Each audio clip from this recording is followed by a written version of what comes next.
Evelyn Montrose understood she had already been measured before the carriage came to a full stop, the judgment arriving faster than the crunch of gravel beneath the wheels, faster even than the footman's hand as he opened the door, because this was how such arrangements always began, with conclusions drawn in advance and a woman expected to conform to them quietly. She stepped down into the pale light of the afternoon, wearing a soft dove-grey traveling dress, chosen for restraint rather than appeal, the fabric plain but well kept, her shoulder-length hair pinned neatly at the nape of her neck so that no one might accuse her of carelessness or invitation, and as she straightened her spine, she felt the familiar sensation of being placed, not welcomed.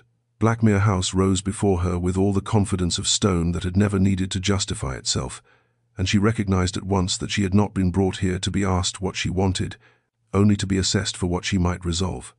Inside, the air carried the quiet efficiency of a household accustomed to obedience, servants pausing just long enough to observe her before resuming their duties with deliberate neutrality, unsure whether she was to be treated as a guest, a burden, or something more ambiguous and therefore more dangerous. Evelyn did not rush, did not lower her gaze, did not soften herself to invite mercy, because she had learned long ago that humility offered in such moments was rarely rewarded, and instead she allowed herself to move with composed deliberation, as though she had arrived by choice rather than necessity. She was aware, without being told, that conversations had already taken place in her absence, that her family's desperation had been translated into figures and favors, and that somewhere within these walls a decision was expected to be confirmed rather than questioned. Duke Edmund Blackmere observed her arrival from the far end of the hall, his expression unreadable, as custom demanded, though something in his chest tightened in a way that had nothing to do with inconvenience. He had been informed of the situation in precise, impersonal language, as though the presence of a woman might be explained, like the transfer of land or the settling of an account, and he had listened in silence, only because silence had always been mistaken for consent. What unsettled him now was not the audacity of the assumption but the woman herself, standing composed beneath the weight of it, refusing to display the desperation that would have made her easier to dismiss. She did not look around in search of approval, nor did she attempt to anticipate his response, and in that restraint he sensed a dignity that complicated matters far beyond what had been intended. Evelyn felt his attention before she met his gaze, a steady awareness rather than a stare, and when their eyes finally aligned there was no plea in hers, no silent appeal for rescue, only an acknowledgement as measured as his own. In that brief exchange, something irrevocable shifted, because Edmund understood with unsettling clarity that whatever bargain had been proposed, whatever expectations had been laid upon his name, this woman was not standing here as a willing solution, and the realization struck him with the force of moral recognition rather than surprise. He had been offered a convenience, neatly packaged and quietly delivered, but as Evelyn Montrose stood before him in her grey dress and unyielding composure, he knew with absolute certainty that the terms had been drawn without his consent, and that accepting them would require a kind of cruelty he was no longer willing to claim as duty. The explanation was delivered with the same careful civility one might use to discuss an inconvenient repair, voices lowered not out of discretion but habit, as though refinement itself required that unpleasant matters be spoken softly and without pause. Evelyn stood near the window, her hands folded loosely before her, listening as her family's circumstances were recited in measured tones that transformed urgency into arithmetic, debt into obligation, and her presence into implication. No one asked whether she understood, because understanding had never been the concern, and she found herself studying the pattern of light on the floor to steady the familiar tightening in her chest, the instinct to disappear that came whenever her future was discussed as though it were already decided. She did not interrupt, did not correct the subtle inaccuracies that framed her as willing rather than resigned, because she knew from experience that protest would be read as impropriety, and she refused to grant them even that satisfaction. Edmund listened in stillness, his expression revealing nothing as each assumption stacked upon the last, yet beneath the calm his patience thinned with every sentence that presumed his compliance. He recognized the language immediately, the careful phrasing designed to leave him little room to object without appearing ungenerous, and he felt the old irritation rise, sharpened now by the awareness that a woman stood within earshot of her own commodification. What unsettled him most was not the negotiation itself, but the certainty with which it was conducted, the implicit belief that power could be exercised without consent so long as it remained polite. He interjected only once, his voice controlled and unraised, to clarify that no agreement had been made, and the pause that followed was brief but telling, revealing how unexpected resistance truly was. Evelyn felt the shift more than she heard it, the subtle recalibration in the room when Edmund spoke, and for the first time since her arrival she allowed herself to glance toward him, surprised not by his words, but by their direction. There was no pity in his tone, no theatrical indignation meant to impress, only a firm delineation of boundary that unsettled those who had assumed his silence, signaled assent. It did not promise safety, nor did it resolve her situation, but it disrupted the narrative in a way that felt dangerous and therefore real. As the discussion resumed with cautious adjustments, Evelyn returned her gaze to the window, aware that something had changed without yet knowing whether it would cost her more than it spared, and Edmund, watching her composed reflection in the glass, understood that whatever followed would no longer be a matter of convenience, but of conscience. Evelyn was shown to her room with courteous efficiency, the servant's manner carefully neutral, as though instructed not to presume familiarity or distance, and she accepted the ambiguity without comment, understanding that uncertainty was often a deliberate posture in households where hierarchy mattered more than kindness. The chamber itself was orderly and restrained, neither lavish nor spare, furnished with the quiet comfort of a space prepared in haste but not neglect, and as she set her small case upon the table, she noted how easily a woman could be accommodated when her presence was not expected to last. She changed into a muted blue daytime dress suitable for movement rather than display, the color chosen deliberately to avoid both severity and softness, and brushed her shoulder-length hair into a practical arrangement that required no assistance, an act of independence so habitual she scarcely registered it as defiance. Moving through the house later, she felt the measured curiosity of the servants, their glances cautious and speculative, attempting to determine how she should be placed within the unspoken order. Evelyn responded with polite reserve, speaking when addressed, thanking when appropriate, offering no explanations, because she had learned that clarity often invited interpretation rather than respect. She listened more than she spoke, absorbing the rhythms of the household, the pauses in conversation that revealed who held influence and who deferred, and she catalogued these details not out of ambition but survival. To be unseen was dangerous, but to be misread was worse.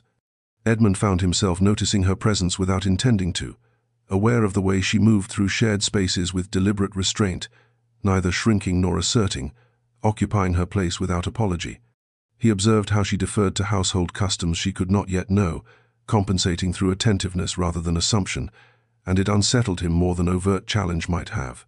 There was intelligence in her silence, discernment in the way she weighed each interaction, and as he watched from a distance, he recognized the familiarity of that discipline, the posture of someone long accustomed to navigating power without possessing it.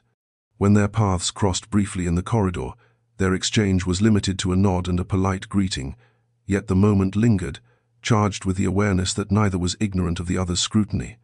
Evelyn continued on without hesitation, but Edmund remained still a moment longer, troubled by the growing certainty that her composure was not indifference, but endurance, and that endurance, once acknowledged, carried an obligation he could no longer ignore.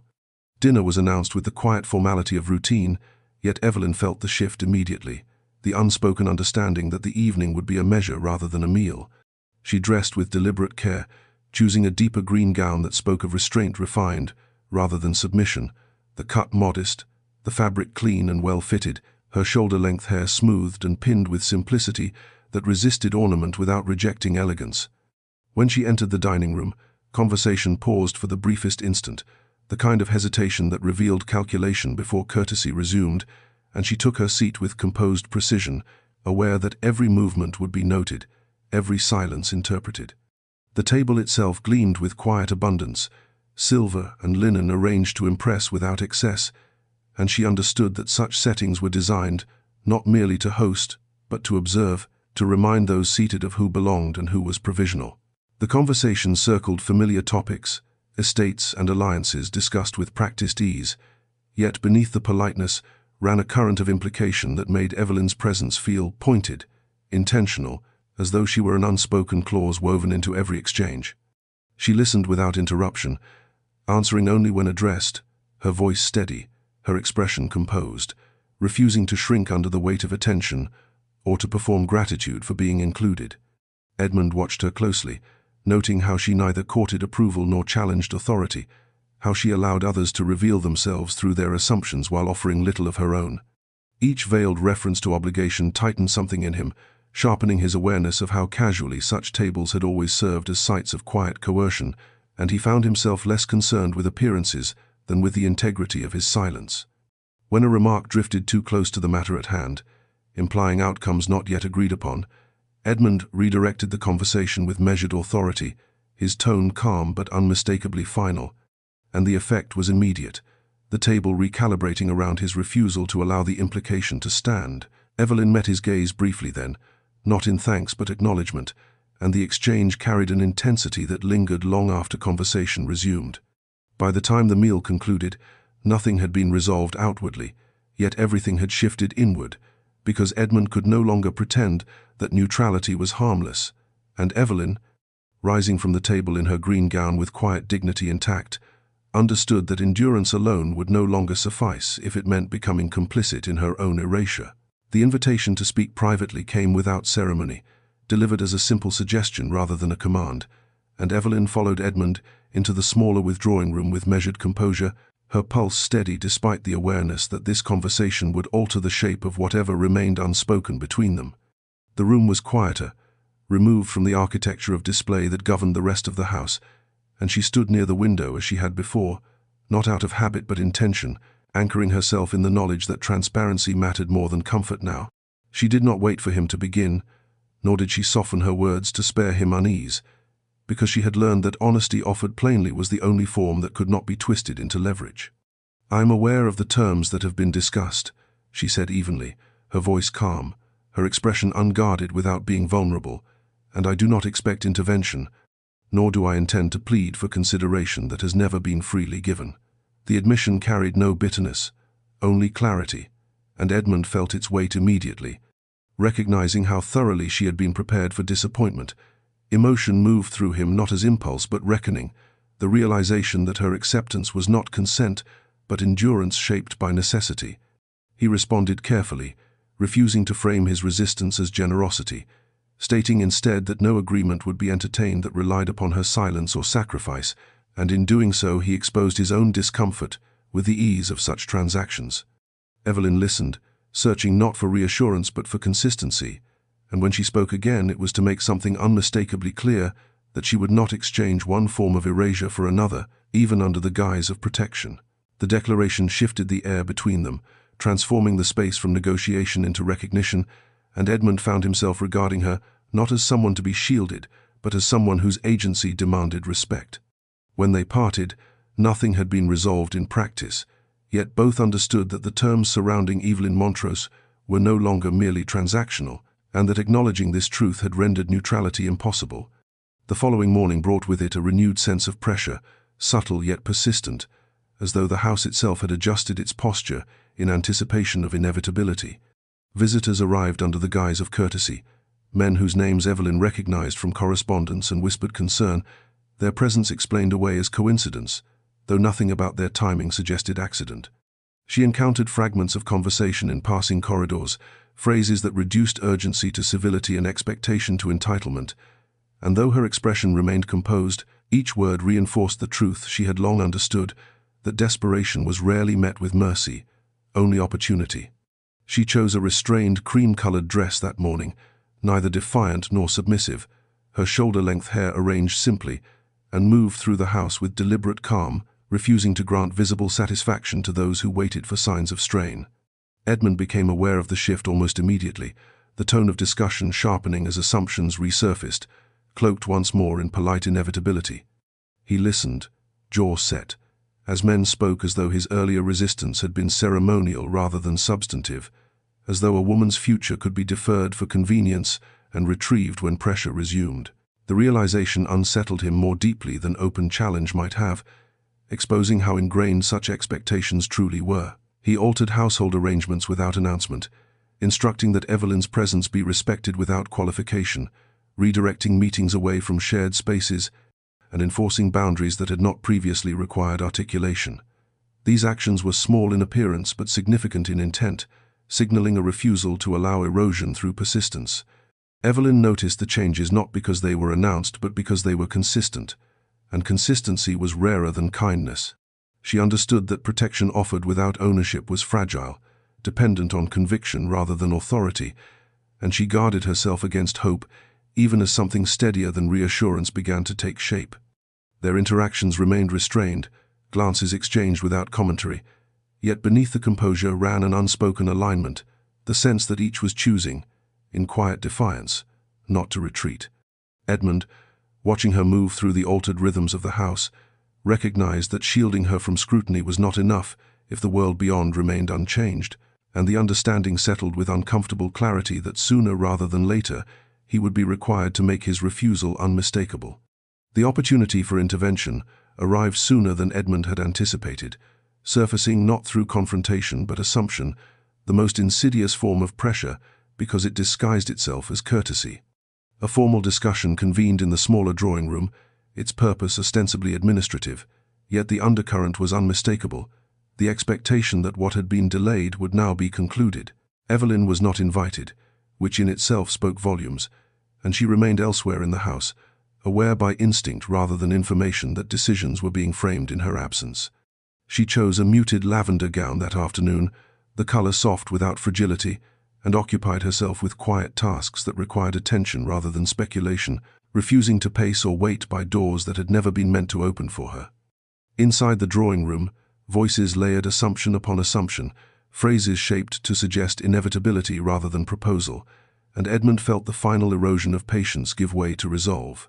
He listened without interruption until the moment arrived when Evelyn was referenced not by name but implication, her future spoken of as though it were an accessory to be arranged. That was when he spoke, his tone measured yet unyielding, redirecting the conversation with deliberate clarity, stating that no negotiation had been authorized, that no understanding existed, and that any further discussion conducted under the presumption of his consent was both premature and unwelcome. The silence that followed was brief but profound, revealing how rarely refusal had been anticipated. When word of the exchange reached Evelyn, it came indirectly, carried not through reassurance but reaction, the subtle change in how servants moved, the careful neutrality with which visitors departed. She did not ask for confirmation, nor did she seek Edmund out immediately, because she understood that public defiance carried consequences that reassurance could not mitigate. Emotion stirred nonetheless, relief tempered by apprehension, gratitude restrained by the knowledge that such stands often provoked retaliation rather than resolution. Edmund, emerging from the room with composure intact and conscience sharpened, became acutely aware that his refusal had shifted expectations beyond repair, and as he considered the implications, he understood that what he had begun could not be sustained through quiet correction alone. Somewhere between endurance and defiance, a line had been crossed, and neither of them would emerge unchanged. The grounds offered a rare suspension of scrutiny, the estate stretching outward in measured calm that contrasted sharply with the charged interior of the house, and Evelyn accepted the solitude of the path without hesitation, grateful for a space where no one waited to interpret her presence. She wore practical attire suited for walking, a soft slate blue dress, chosen for ease rather than symbolism, the fabric moving freely as she stepped beyond the formal gardens into quieter stretches of land, her shoulder-length hair left loose to the breeze, because there was no one here to read carelessness into comfort. The air carried the scent of damp earth and late leaves, grounding her in sensation rather than speculation, and for a brief while she allowed herself to exist without calculation, aware that such moments were rare and therefore precious. Edmund encountered her not by design but inevitability, their paths converging at a bend where the trees thinned and the house fell partially from view. He slowed instinctively, giving her the choice to acknowledge or continue, and when she paused it was without tension, the quiet between them unburdened by audience or agenda. They walked together without haste, conversation unnecessary at first, each absorbing the absence of performance as something almost unfamiliar. Emotion surfaced in Edmund not as urgency but clarity, the realization that her composure in solitude revealed more than any formal exchange, that she was neither strategizing nor withdrawing, only breathing more freely than the walls of the house allowed. Evelyn spoke eventually, not of circumstance, but endurance, describing in careful terms what it meant to remain intact when choice had been scarce, and Edmund listened without interruption, resisting the impulse to offer solutions that would diminish the truth of her experience. The relationship between them shifted in that unguarded space, not through declaration but recognition, each seeing the other beyond role or obligation. When they parted, nothing had been promised, yet both carried the weight of altered understanding, aware that the distance between observer and participant had narrowed irrevocably, and that the path ahead, like the one behind them, would not allow retreat without consequence. The rumors reached Evelyn before their sources revealed themselves, arriving not as direct accusation but as atmosphere, a subtle cooling of courtesy that crept into conversation and glance alike, altering the texture of each interaction until she could no longer mistake coincidence for pattern. Invitations that had hovered uncertainly now dissolved entirely. Remarks grew edged with politeness, sharpened just enough to wound, and she understood that her presence at Blackmere House had been reframed by those who required narrative more than truth. She chose that morning a dress of soft charcoal, restrained yet deliberate, signaling neither apology nor provocation, her shoulder-length hair arranged with familiar care, because she refused to allow gossip to dictate her posture, even as it sought to define her intent. She moved through the house with the same measured composure she had maintained since her arrival, though the effort now required greater discipline, the strain of being misrepresented, pressing more insistently than open scrutiny ever had. What unsettled her most was not the insinuation directed at her character, but the ease with which motive was assigned, as though survival itself were evidence of calculation, and she felt the old instinct rise to withdraw, to make herself smaller so the noise might pass more quickly. She resisted it deliberately, reminding herself that retreat had never earned mercy, only erasure, and instead she held to routine, to visibility without display, refusing to concede space she had not taken unfairly. Yet beneath the resolve lay a familiar ache, the awareness that women who endured were rarely believed, and those who remained were often accused of ambition simply for existing where they were not expected. Edmund became aware of the shift through resistance rather than report, the sudden caution in correspondence, the veiled inquiries that sought to measure his resolve without challenging it openly. He recognized the pattern immediately, having witnessed it deployed countless times against those deemed inconvenient, and the recognition sharpened his restraint into something more deliberate. Anger rose not as impulse but precision, directed not toward Evelyn, but toward the machinery that required her diminishment to preserve its comfort. He addressed the rumors obliquely at first, refusing to dignify them through repetition, altering his engagements with calculated intent, ensuring that Evelyn's presence beside him was neither hidden nor emphasized, simply acknowledged as fact. Their interactions remained restrained, yet Evelyn sensed the consistency of his stance, the refusal to distance himself for convenience, and it unsettled her more deeply than reassurance might have. Trust, she realized, was not built through declarations but endurance, through repetition that did not waver when scrutiny intensified. When she encountered Edmund later that day, their exchange was brief and unremarkable to any observer, yet the shared awareness carried weight, the understanding that neither would retreat simply to quiet the noise.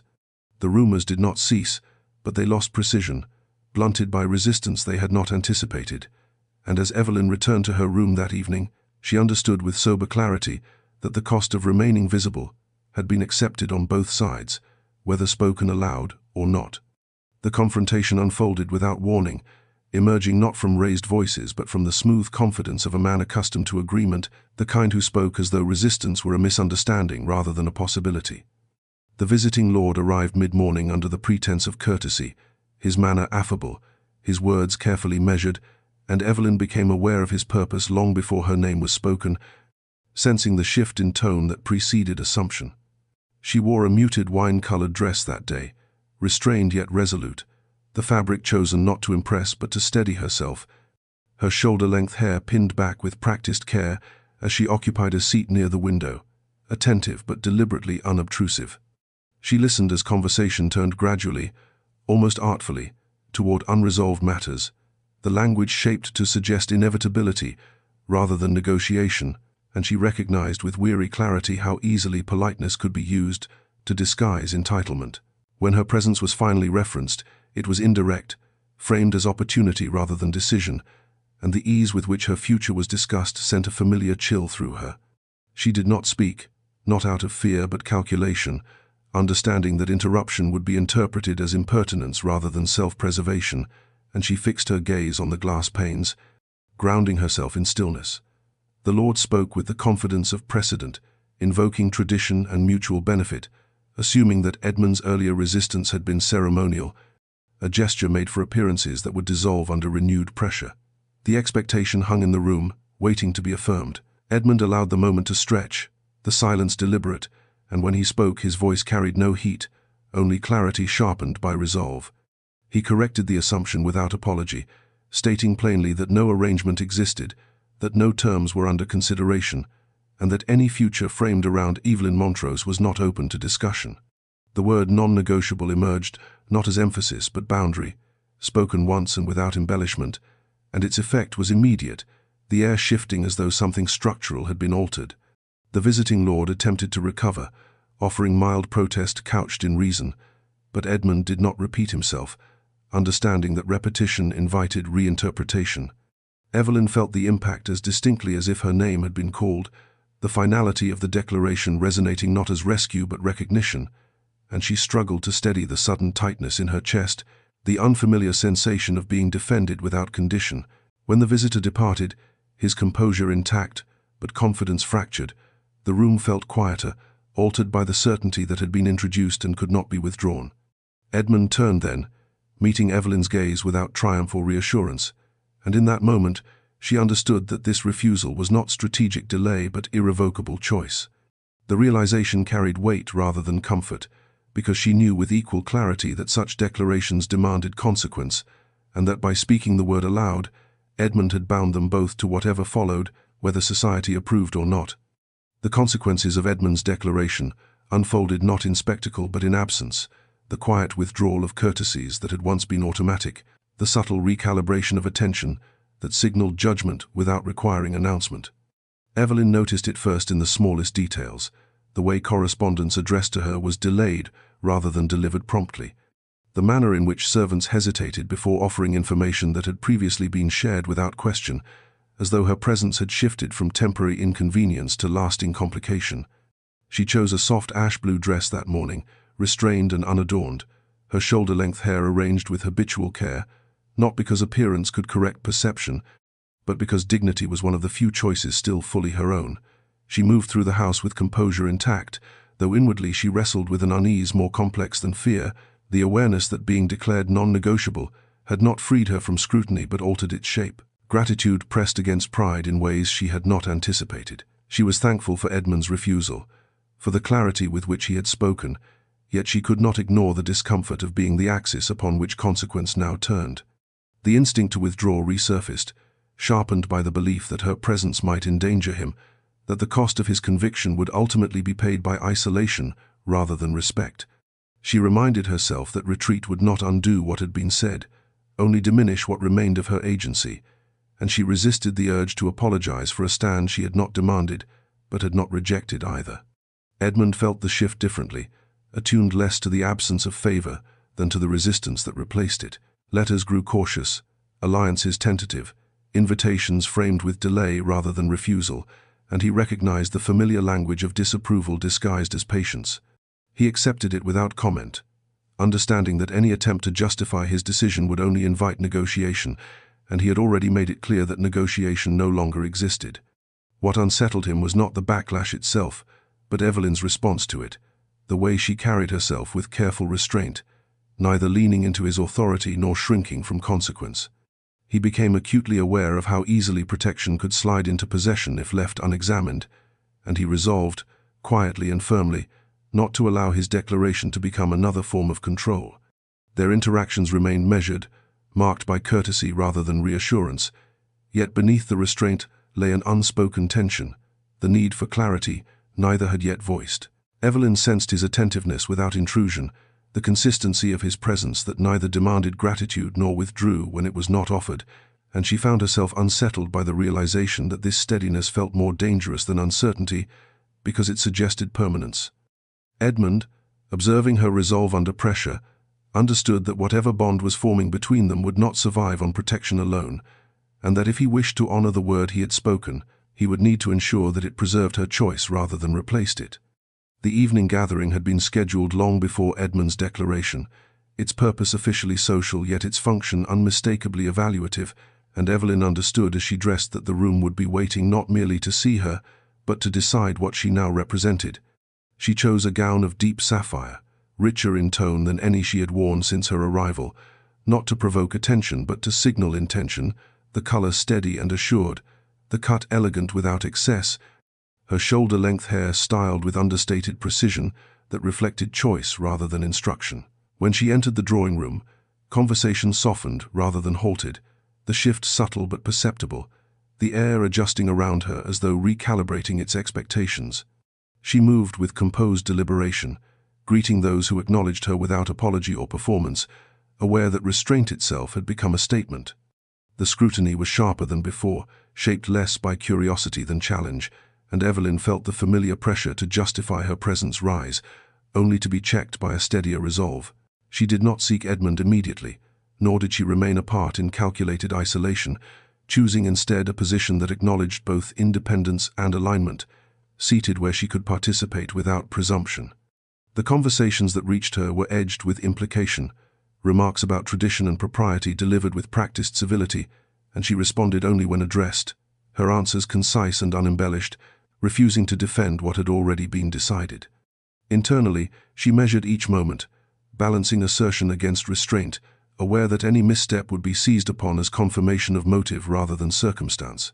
Edmund observed her from across the room with deliberate distance, resisting the impulse to position himself as shield or anchor, because he understood now that visibility carried meaning and that too much proximity would invite interpretation he did not wish to impose. Emotion stirred not as protectiveness but respect, sharpened by the recognition that she was navigating the space on her own terms, absorbing judgment without yielding ground. When subtle provocations emerged, questions framed to test her awareness of her altered status, he did not intervene, trusting her capacity to answer without reliance, and the choice was not without cost, the tension of restraint pressing against instinct. Evelyn felt his restraint as clearly as she felt the room's attention, recognizing it not as distance but discipline, and the understanding steadied her more than overt defense might have. When their gazes met briefly, there was no reassurance offered or sought, only acknowledgement of parallel resolve, and in that moment she understood that his declaration had not been meant to elevate her above scrutiny, but to remove her from negotiation. By the time the evening drew to a close, nothing had softened in the room's collective judgment, yet something essential had shifted within her, because she realized that standing unassisted beneath that weight had not diminished her, and that whatever followed would be shaped not by survival alone, but by choice she was increasingly prepared to claim. Edmund withdrew into routine with a precision that surprised even him, burying himself in correspondence and estate matters not as avoidance but discipline, because reflection without structure had a way of becoming indulgence, and he could not afford indulgence now. He reviewed accounts long settled, attended meetings he might once have delegated, and walked the grounds at hours chosen for solitude rather than spectacle, all in an effort to reassert control over a world that had shifted under his feet. Yet the more he applied order, the more clearly he recognized what had been disordered, the ease with which power had once been exercised without scrutiny, the comfort of tradition that had allowed conscience to be postponed. Evelyn's presence had not created this reckoning, he knew, but it had rendered it unavoidable, stripping away the illusion that neutrality was benign when silence sustained harm. He thought often of the way she had stood beneath judgment without asking to be spared, of the restraint she practiced not because she lacked courage, but because she understood the cost of its display. The realization unsettled him more than open defiance might have, because it exposed how easily endurance was mistaken for consent, and how often he himself had benefited from that confusion. His declaration had been necessary, but necessity did not absolve him of responsibility for what followed, and he understood now that words spoken publicly carried obligations that extended beyond the moment of resistance. To honor what he had declared, he would need to examine not only how he defended Evelyn, but how he allowed her to exist beside him without becoming defined by his authority. Evelyn, unaware of the depth of his introspection, felt the distance keenly, misreading his withdrawal as hesitation rather than reflection. The instinct to prepare for abandonment surfaced quietly, shaped by years of conditional belonging, and she found herself cataloguing exits, rehearsing resilience as habit demanded. She chose a warm russet dress that afternoon, practical and composed, her shoulder-length hair arranged simply as she attended to small tasks that required focus, grounding herself in action rather than speculation. She told herself that clarity would come when it was meant to, that pressing for reassurance would only compromise what little equilibrium had been gained, yet the silence between them weighed heavier than open conflict ever had. When their paths crossed briefly in the corridor, their exchange was polite, restrained, and insufficient, leaving both unsettled by what remained unsaid. Edmund sensed her uncertainty even as he maintained composure, recognizing too late that discipline could appear as distance, and that restraint, when unshared, risked becoming miscommunication. Evelyn, continuing on with dignity intact, understood only that the space between them had widened without explanation, and the uncertainty tested her resolve more sharply than scrutiny had. In that quiet tension, both confronted the same truth from opposite sides. That conviction required not only courage to speak, but courage to remain present once the words had been said, and neither yet knew how best to bridge the distance their own integrity had created. The insult was delivered with the precision of someone who knew exactly how far propriety could be stretched without tearing, a remark shaped as concern rather than accusation, offered during a gathering small enough to feel informal, yet public enough to wound. Evelyn heard it clearly, though it was not addressed to her directly, a comment about obligations overstaying their welcome, about arrangements that blurred the line between generosity and expectation.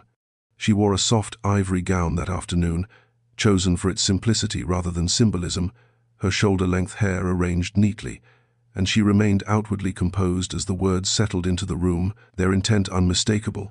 The familiar heat of humiliation rose, sharp and unwelcome, accompanied by the old instinct to absorb rather than resist, because resistance had so often been punished more harshly than silence. For a brief moment, the room seemed to wait, curiosity sharpening as those present gauged whether she would respond, whether Edmund would intervene, and what such intervention might reveal. Evelyn did nothing, not out of submission but calculation, understanding that any defense she offered would be reframed as confirmation of guilt, and she steadied herself by focusing on breath rather than reaction. The pause stretched, long enough to become uncomfortable, long enough to expose the cruelty beneath the civility, and it was then that Edmund spoke, his voice measured yet unmistakably firm, redirecting attention not to the remark but to its premise. He addressed the speaker directly, stating with controlled clarity that no obligation existed beyond those freely chosen, and that any discussion framed around Evelyn Montrose as a burden or leverage was no longer welcome in his presence. The effect was immediate and decisive, the atmosphere shifting as though a boundary had been physically drawn, and Edmund did not stop there. He went on to sever, openly and without apology, any remaining negotiations tied to Evelyn's family circumstances, making it clear that no future consideration would be entertained on those terms. The declaration was not dramatic, but it carried finality, and the silence that followed was dense with consequence, revealing how thoroughly the matter had been assumed rather than agreed upon. Evelyn felt the impact like a physical force, the finality of his words stripping away any illusion of provisional protection, and with it came a surge of conflicting emotion, relief entwined with fear, gratitude tempered by the awareness of cost. As conversation resumed with strained politeness, Evelyn remained still, her composure intact, though her pulse raced, and she became acutely aware that what had just occurred could not be undone through discretion or time. Edmund did not look to her for acknowledgement, nor did he seek approval from those present, and in that restraint she recognized something deeper than defense, the deliberate choice to accept consequence rather than compromise principle. When the gathering dispersed, leaving behind the faint residue of discomfort, Evelyn understood with sobering clarity that Edmund had altered the course of her future in a way that could not be quietly reversed, and that whatever followed would demand courage from them both, not as benefactor and beneficiary, but as two individuals bound by a stand neither had entered lightly. Evelyn sought him out that evening not in agitation but resolve, waiting until the house had settled into its quieter rhythms before requesting a moment that could not be mistaken for coincidence. She wore a deep umber dress chosen for steadiness rather than softness, the color grounding her as she crossed into the study, her shoulder-length hair brushed free of ornament, because this was not a conversation that required adornment. Edmund rose as she entered, surprise flickering briefly before composure returned, and she did not waste time on courtesy that might dilute intention. Silence had already cost them enough, and she refused to allow misunderstanding to shape what came next. "You have altered the course of my life without asking whether I wished it altered," she said calmly, not in accusation but precision, meeting his gaze without challenge or retreat. "I need to understand whether this was done to spare me discomfort, or because you believe I no longer belong to myself." The words landed with deliberate weight, and Edmund felt the truth of them immediately, recognizing how easily defense could resemble possession if left unexamined. He did not interrupt, allowing her the space she had been denied so often elsewhere, and in that restraint she sensed respect rather than distance. Edmund answered without flourish, acknowledging that his decision had not been made lightly, nor with the expectation of gratitude. He spoke of refusal rather than rescue, of limits he would no longer cross, and of his determination not to permit her future to be shaped by silence or coercion, even when tradition sanctioned it. He made it clear that his declaration had been rooted not in ownership, but in the conviction that no advantage justified erasure, and that her dignity had demanded a line be drawn. The admission stripped away ambiguity without offering reassurance, and Evelyn felt the tension ease just enough to allow something steadier to take its place. She listened carefully, weighing consistency rather than sentiment, and when she spoke again it was to state her own terms with quiet firmness.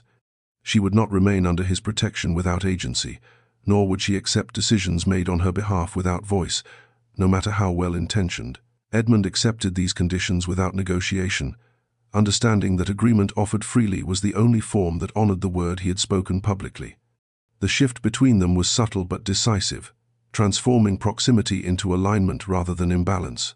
As the conversation drew to a close, neither offered promises nor sought conclusions that could not yet be earned. Yet in the stillness that followed, both recognized the presence of something newly defined, not yet named but undeniably real. Evelyn left the room with composure intact, aware that clarity had replaced uncertainty, even if risk remained, and Edmund remained behind, conscious that the stand he had taken now carried a different obligation, one that required not only courage to defend, but humility to share. The days that followed unfolded with an almost deceptive calm, the house resuming its familiar cadence, even as something essential had shifted beneath the surface. Edmund retreated into responsibility with renewed intensity, rising early, dining late, filling the hours between with meetings and correspondence that required precision rather than feeling. It was not avoidance, he told himself, but necessity, the discipline required to ensure that what he had declared did not unravel through neglect. Yet the more rigorously he structured his days, the more aware he became of what he was excluding.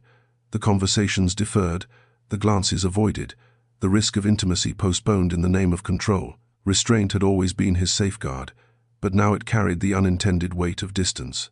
Evelyn felt that distance keenly, though she did not challenge it. Having stated her terms, she refused to pursue reassurance that might undermine them, choosing instead to observe with quiet attentiveness, measuring consistency rather than warmth.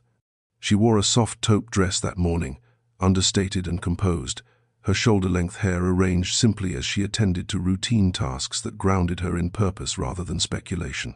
Outwardly, nothing suggested unease, yet inwardly the familiar instinct to prepare for loss stirred, shaped by years of learning that conviction was often followed by withdrawal. She told herself that patience was not surrender, that allowing space did not diminish what had been claimed, yet the silence pressed against her resolve with uncomfortable persistence. Their interactions remained polite, almost formal, exchanged in corridors and shared rooms with courtesy intact but intimacy withheld, and each encounter reinforced the unspoken question neither had yet voiced. Edmund sensed her composure and mistook it for ease, unaware that his discipline was being read as hesitation, while Evelyn interpreted his withdrawal as regret rather than reflection, the gap between intention and perception widening with each unaddressed moment. Both were guarding something essential, and in doing so, each risked misinterpreting the other's restraint as retreat. The strain revealed itself not through conflict but quiet, in the way Edmund lingered over decisions that once came easily, in the way Evelyn sought solitude more often, choosing the gardens or her room rather than shared spaces where unspoken tension lingered. The house itself seemed to hold its breath, attentive to a shift it could not name. By the end of the week, both understood that avoidance, however principled, carried its own cost, and that conviction without presence could erode the very foundation it sought to protect. Neither had acted wrongly, yet neither was at ease, and the realization settled between them with sobering clarity that the courage to draw a line was only the first trial, and that remaining openly within its consequences required a different, equally demanding form of bravery.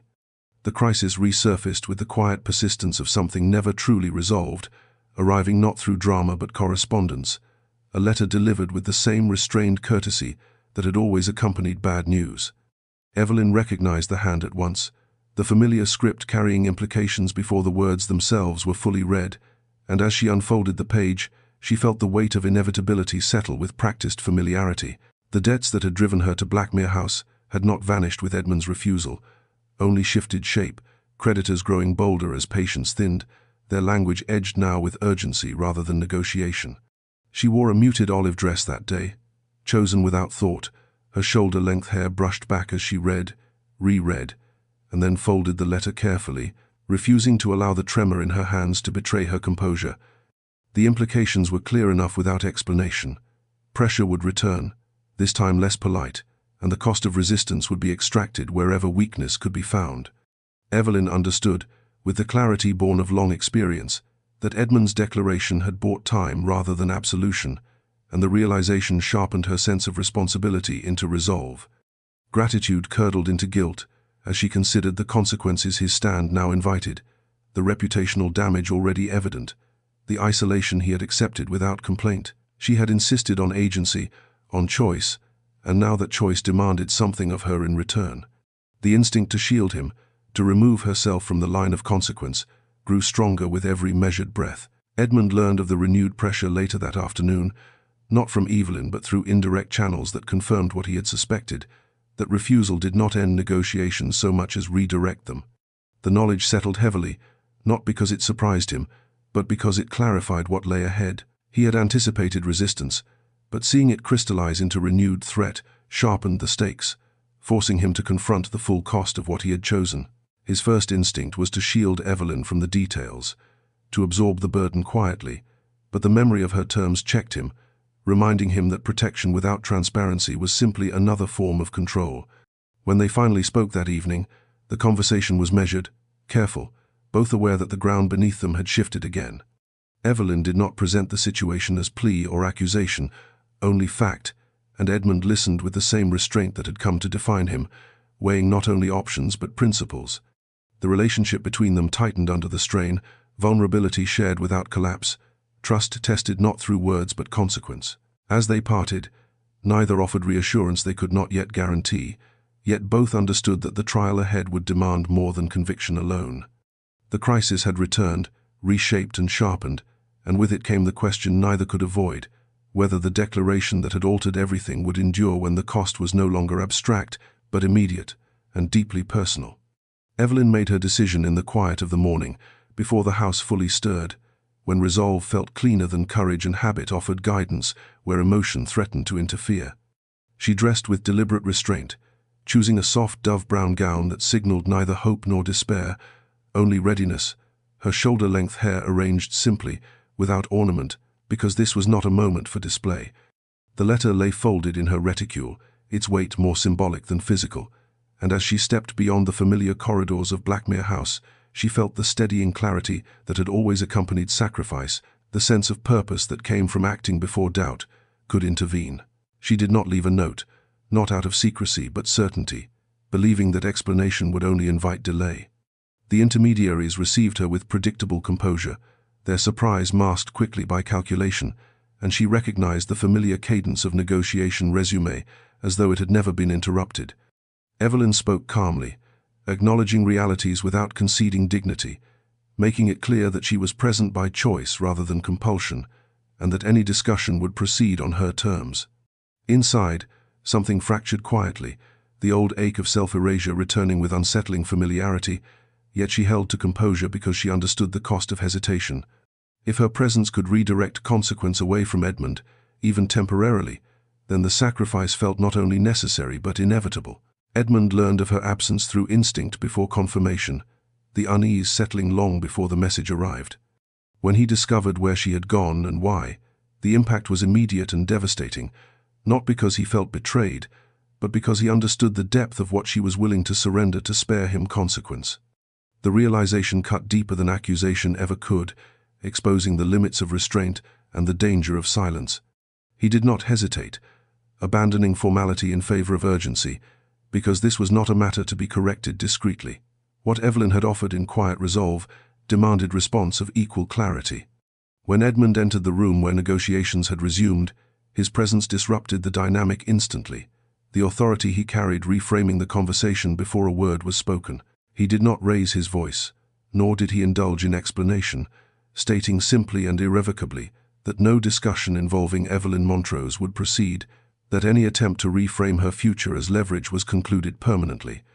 The finality in his tone left no room for maneuver, and he turned to Evelyn not in reproach but recognition, acknowledging her courage without accepting its cost. The moment crystallized something essential between them. Evelyn understood then that protection offered in silence invited sacrifice in kind, and that clarity, however costly, was the only form of care that did not demand erasure. As they left together, the consequences trailing behind them unresolved but unmistakable, she felt the unfamiliar weight of being chosen not as solution or shield, but as equal, and Edmund, walking beside her, knew with absolute certainty that whatever followed would be borne openly, because nothing less could honor the stand they had now taken together.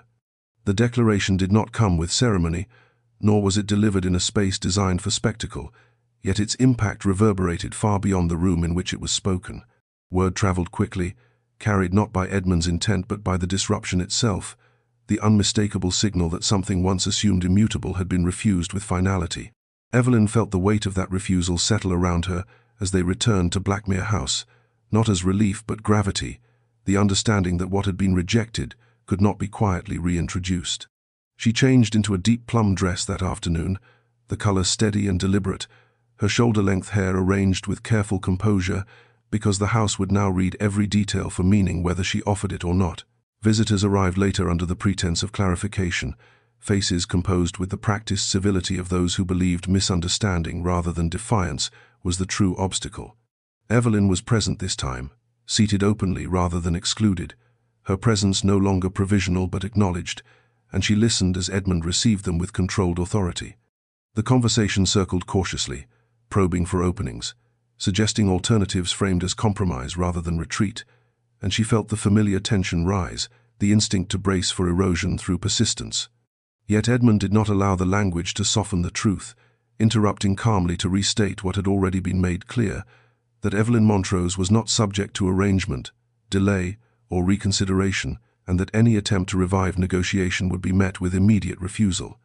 The word non-negotiable was spoken again, not for emphasis but reinforcement, and this time it carried unmistakable permanence. The men present understood the implication instantly, the recognition that this was not a stance designed to invite debate, but a boundary intended to end it.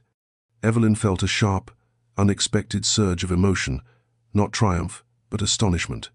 The unfamiliar experience of witnessing finality offered on her behalf without condition or caveat.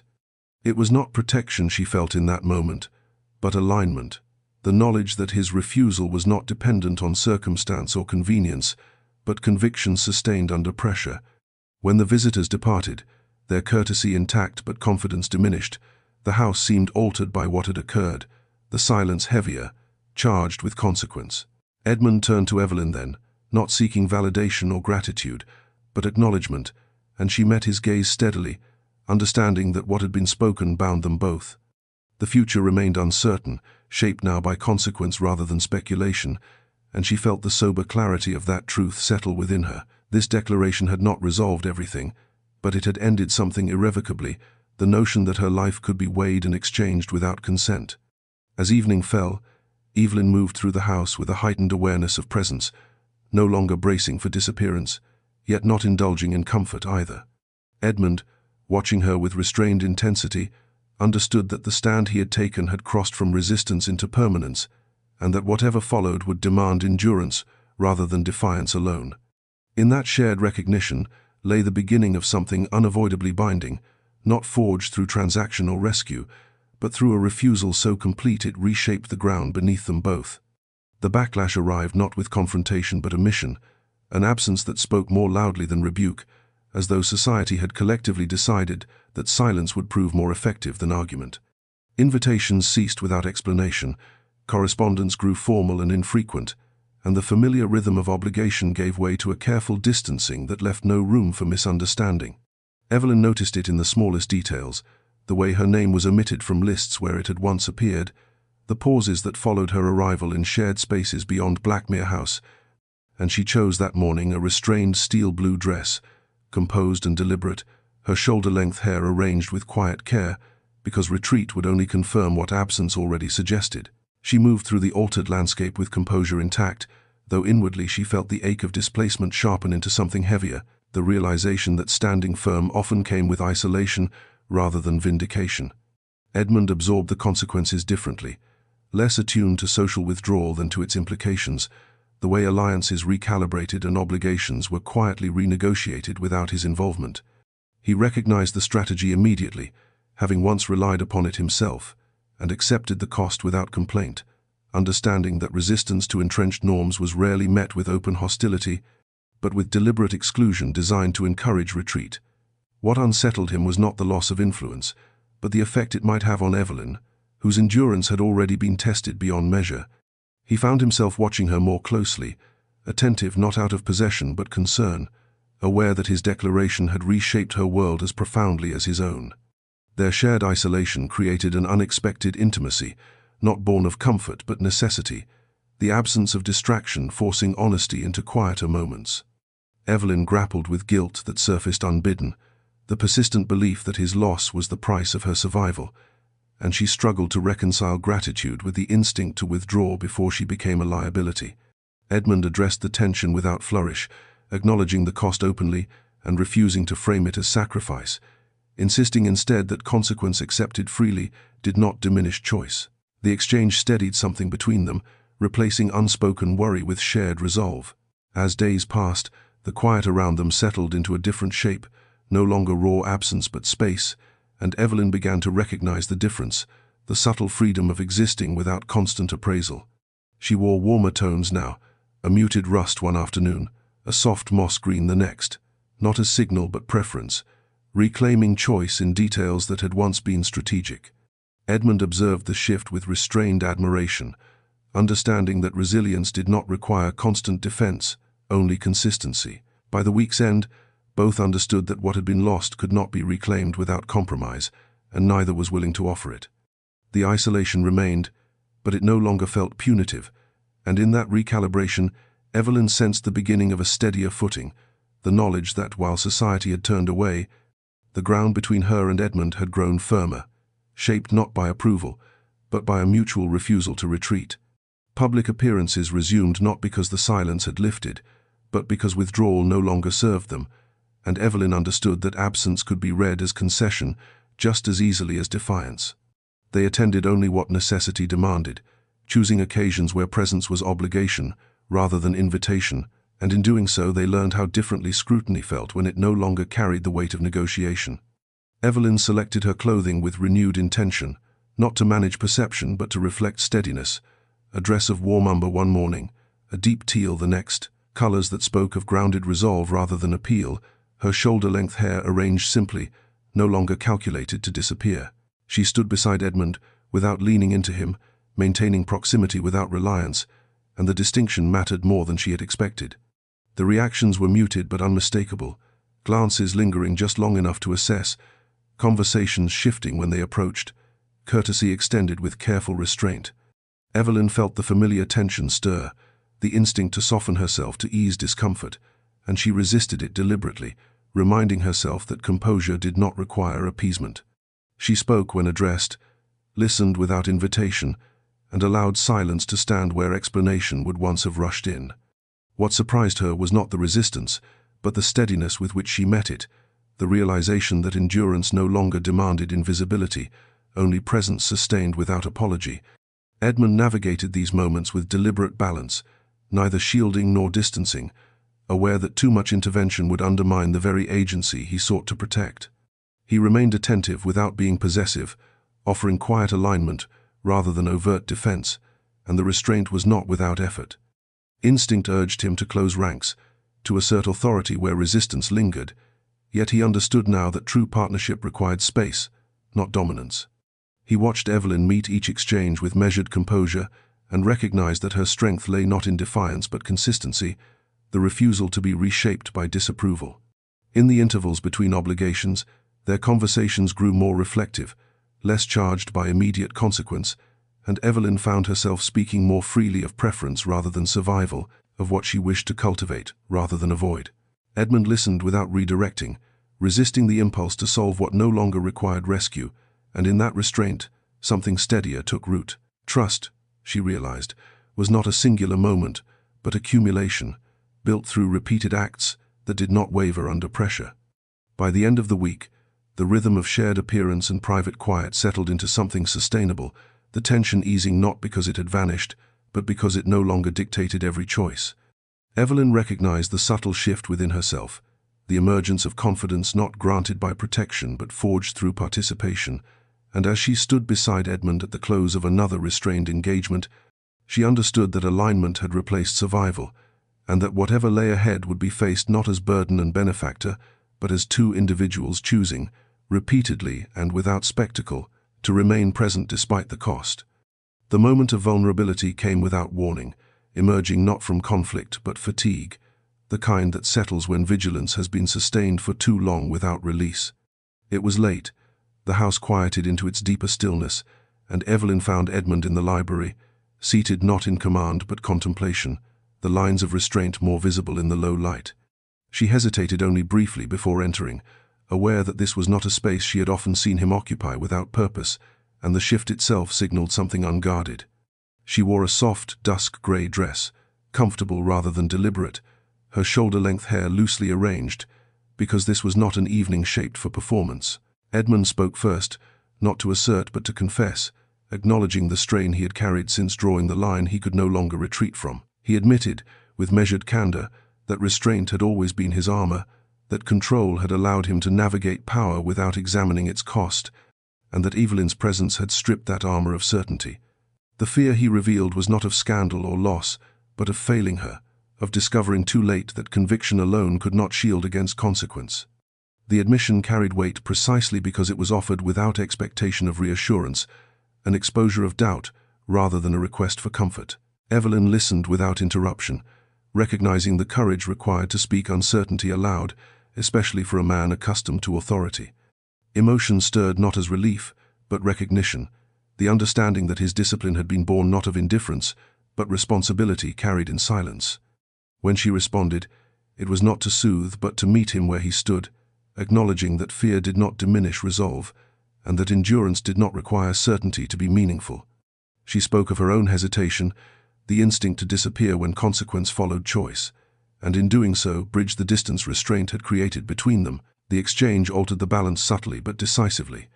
Edmund did not move closer, nor did he retreat, allowing the moment to exist without gesture, and Evelyn felt the steadiness of that restraint as respect rather than distance. The relationship between them deepened not through declaration but shared uncertainty, the recognition that both were navigating unfamiliar ground without map or guarantee. Vulnerability, she realized, was not collapse but presence sustained without armor. As the conversation settled into quiet, neither sought to resolve what had been spoken, understanding that clarity did not require conclusion. The library returned to stillness, but it felt altered, less a place of withdrawal than reckoning shared.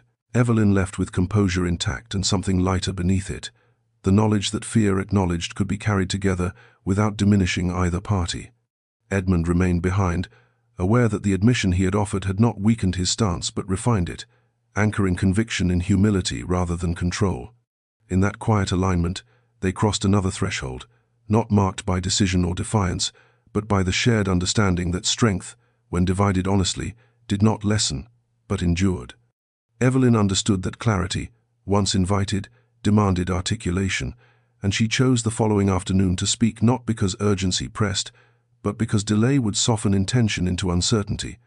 She met Edmund in the smaller sitting room where daylight filtered without ceremony, a space neither public nor secluded enough to distort purpose, and she arrived composed rather than guarded, wearing a warm cinnamon-toned dress that reflected steadiness rather than appeal, her shoulder-length hair arranged simply as it had become when calculation no longer governed every detail.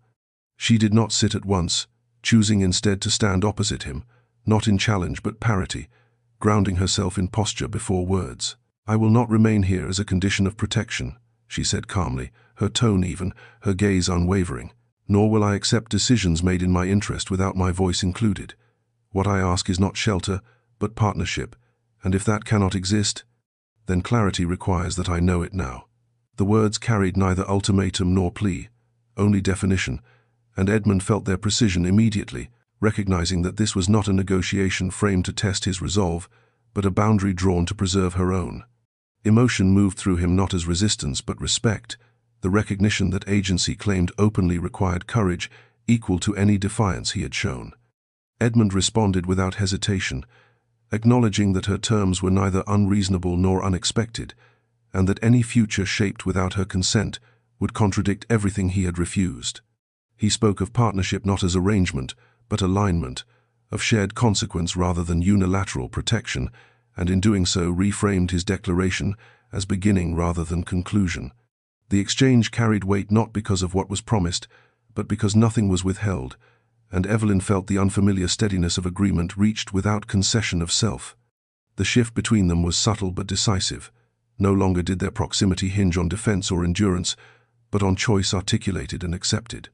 Evelyn sensed the internal recalibration immediately, the easing of vigilance that followed, being heard without distortion, and she allowed herself, for the first time, to imagine remaining not because necessity demanded it, but because she wished to stand within the consequences she had chosen. Edmund, watching her receive his acceptance without surprise, understood that authority shared did not diminish him, but clarified his role, transforming protection into presence.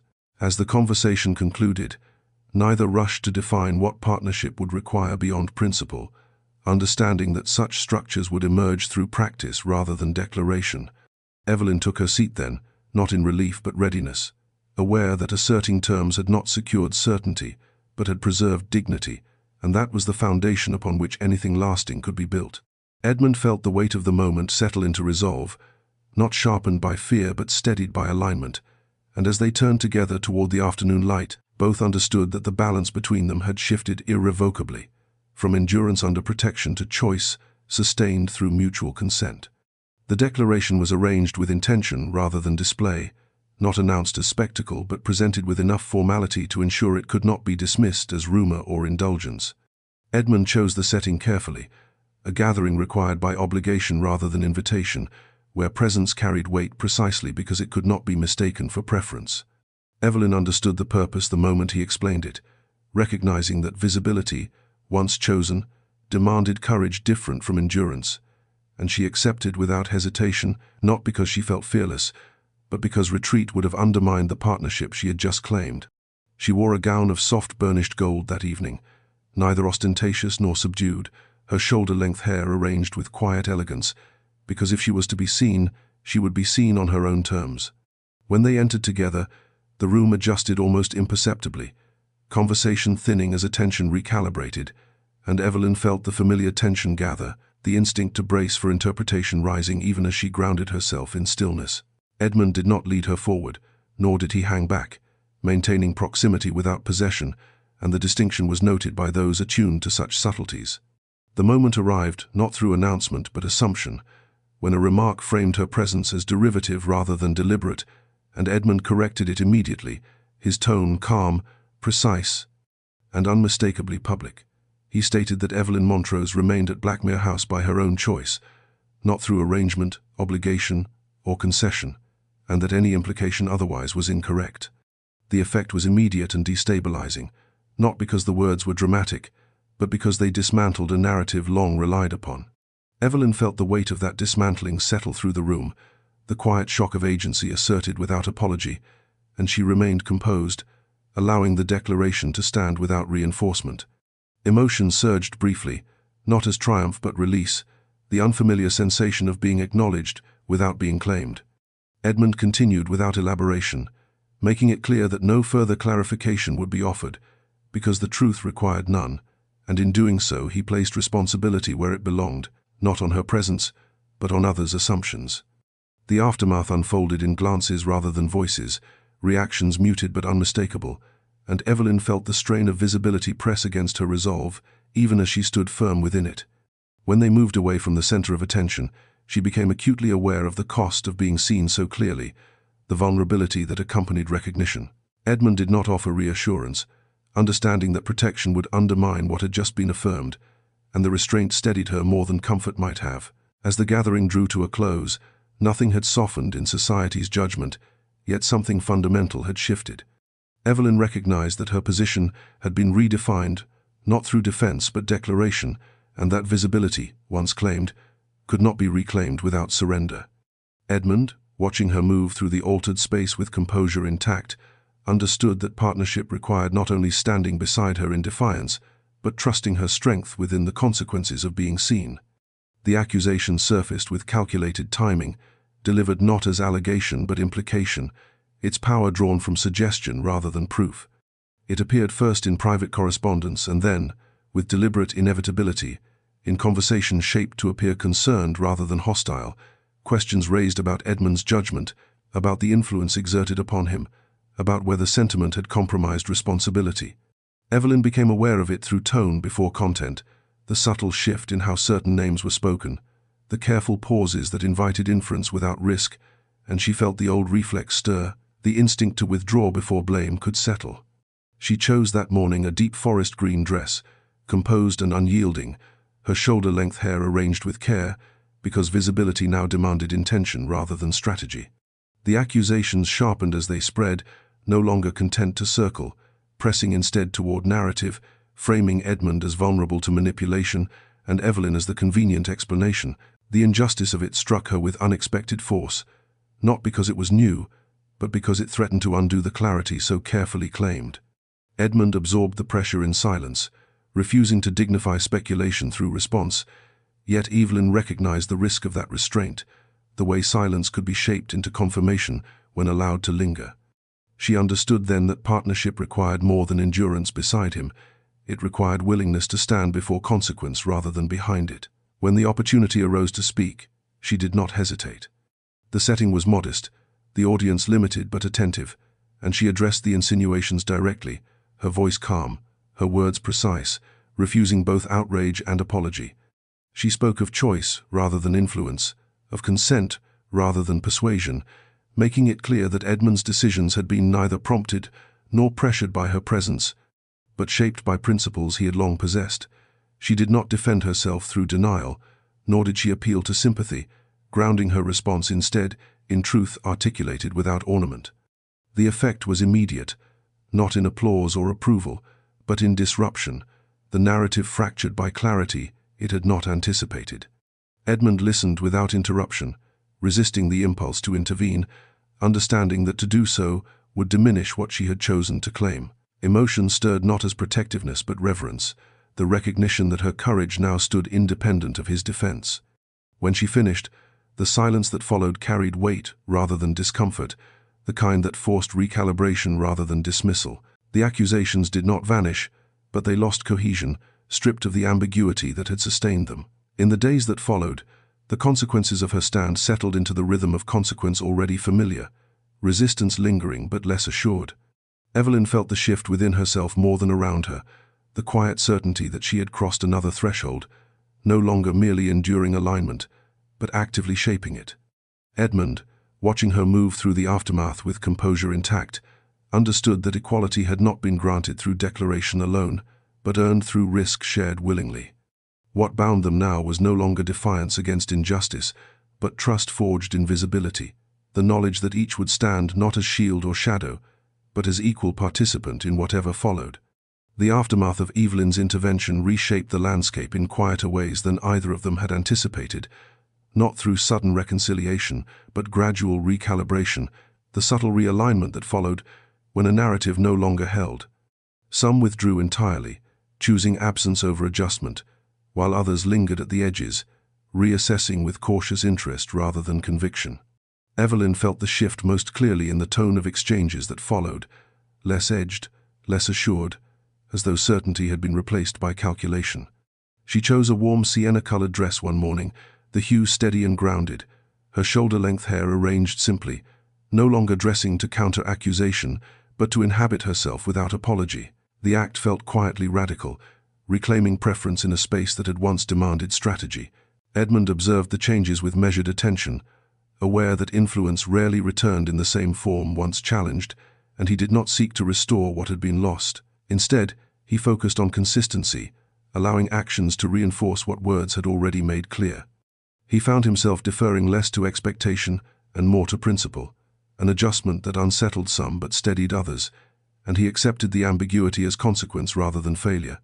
What mattered now was not broad approval, but alignment sustained under scrutiny, and in that regard, the ground beneath him felt firmer than it had in years. Between them, something eased. The constant vigilance that had defined their earlier proximity softened into steadier awareness, not because risk had vanished, but because it was now shared openly. Conversations unfolded without the urgency that had once sharpened every exchange, allowing space for reflection rather than reaction. Evelyn spoke more freely of the future, not in terms of escape or survival, but of cultivation, of what she wished to build rather than avoid, and Edmund listened without redirecting, resisting the impulse to manage outcomes that no longer belonged solely to him. Yet the tension had not disappeared entirely. There were moments when resistance surfaced anew, reminders that defiance left impressions that did not fade quickly, and Evelyn felt the familiar flicker of doubt when confronted with lingering judgment. What steadied her was not reassurance, but the memory of her own voice carried clearly through consequence, the knowledge that she had stood without concealment and remained intact. Edmund, attentive without intrusion, recognized those moments and allowed them to pass without intervention, trusting her resilience rather than undermining it with protection. As the days settled into a new rhythm, both understood that the shift they were navigating was not a return to equilibrium, but the establishment of a different balance entirely. Equality, they realized, was not marked by comfort, but by shared risk endured without hierarchy. Evelyn felt the truth of that as she stood beside Edmund during a routine obligation, no longer bracing for interpretation, simply present. He met her gaze briefly, not in assurance but recognition, and in that quiet exchange lay the confirmation that what bound them now was not reaction to injustice, but the deliberate choice to remain aligned even as the world adjusted around them.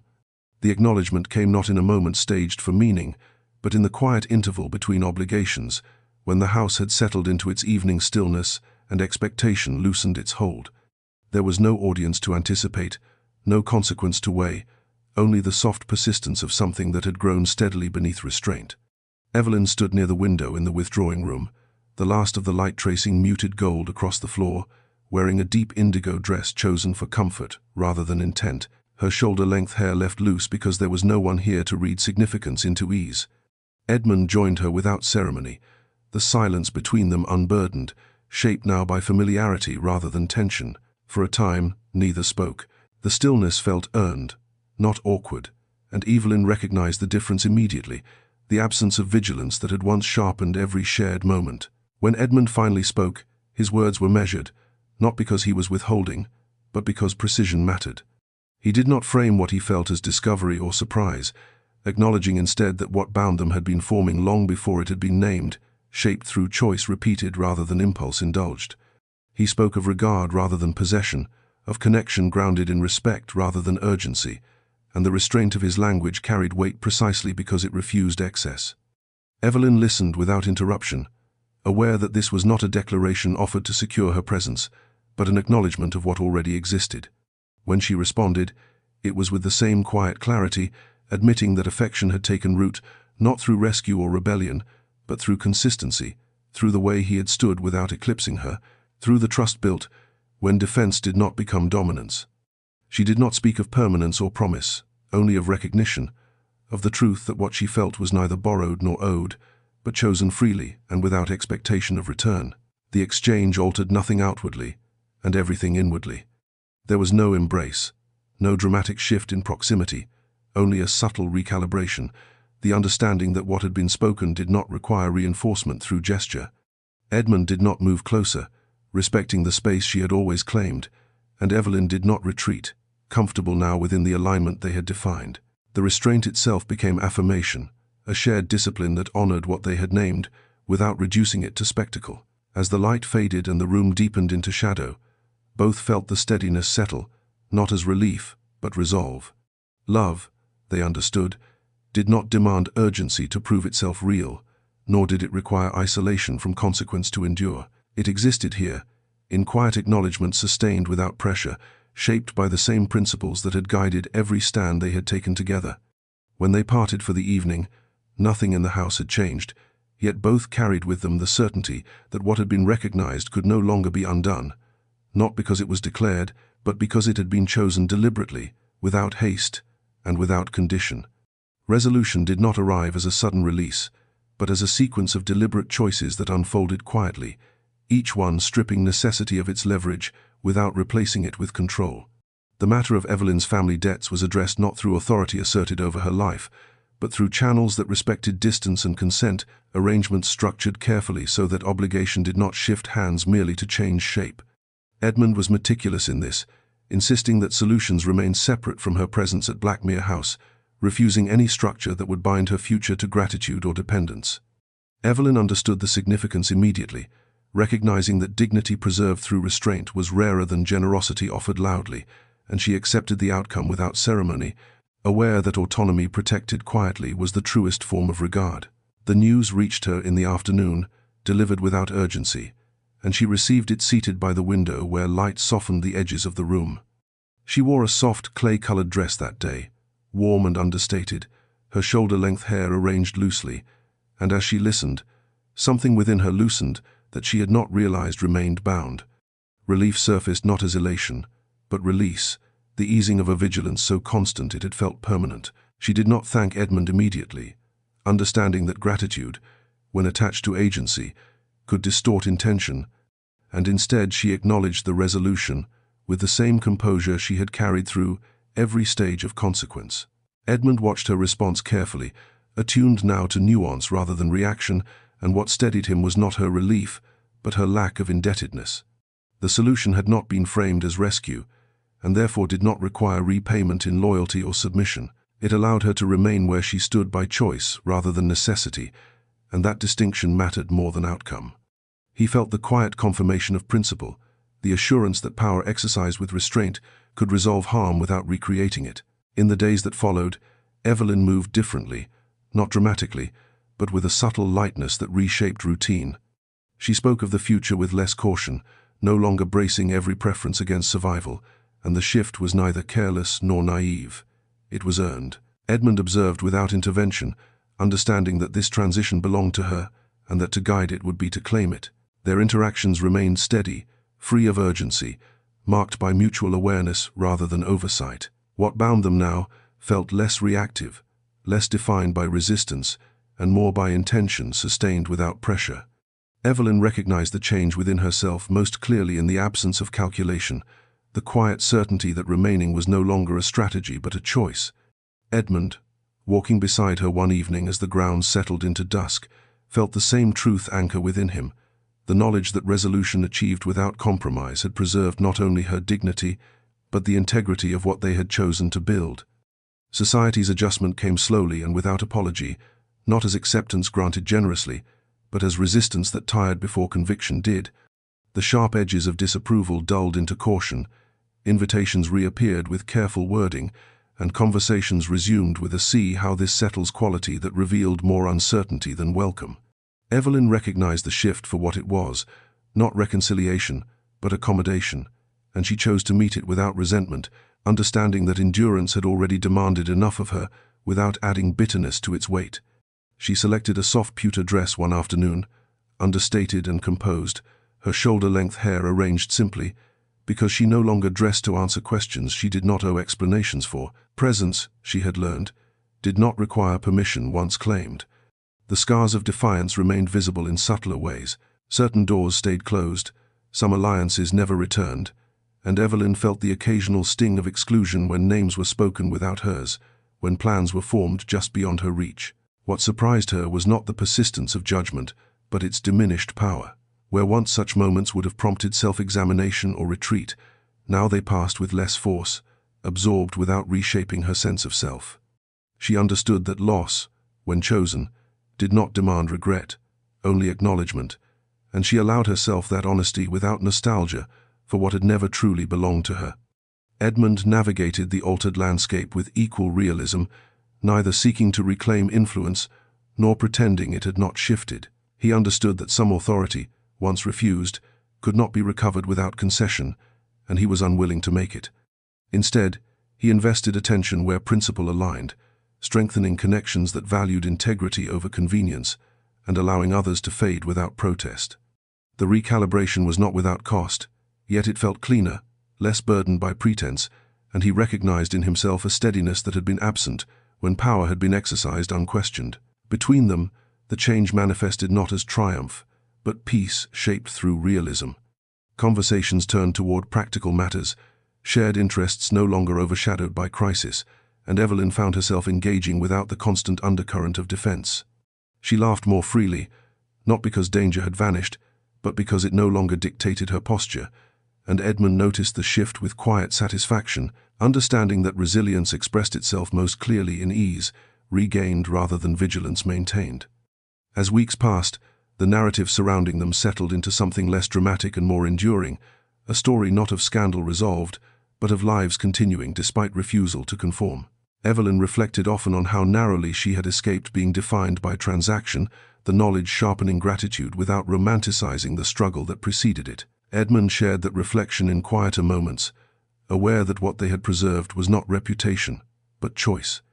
In that shared understanding lay the true resolution, not in society's acceptance, but in the certainty that what remained between them had survived scrutiny, consequence, and time, and therefore required no further defense to endure. Evelyn's sense of arrival was not marked by ceremony or acknowledgement from others, but by an internal settling, the quiet certainty that she no longer stood on borrowed ground.